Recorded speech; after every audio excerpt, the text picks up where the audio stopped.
Dean, the town postman, is retiring after 50 years on the job. He jumps into his van, collects the last parcel from the post office, and sets out on his final round. He drops off a few parcels at the local library. The librarian smiles and presents him with a leather-bound volume of the complete works of Charles Dickens. "Here you go, Dean. We know how much you like reading. Since you're retiring, you've got plenty of time for this now." Dean thanks him and continues on his route. Next, Dean knocks on the door of the town liquor store. The landlady fetches him a good bottle of 12-year-old single malt whiskey. "We've been keeping this for a special occasion. Pour yourself a large one on us and enjoy your retirement." Dean is touched by her gesture and moves on to the last address. Dean knocks on the door of Mrs. Smith, the young new neighbor who had just moved into the neighborhood. She answers the door in lingerie that leaves little to imagination. "I've been expecting you, Dean. You better come in."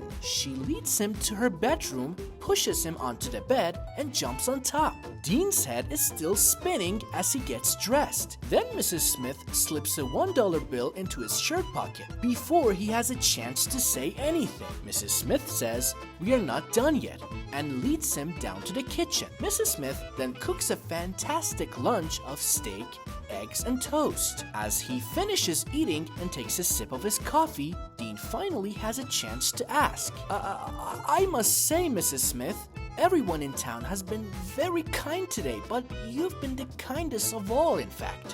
What on earth could have moved you to such a gesture?" Mrs. Smith admits, "Well, I was really racking my brains to think of something nice for you. So I asked my husband, and he said, when he gets here, screw him, give him a buck. The lunch was my idea."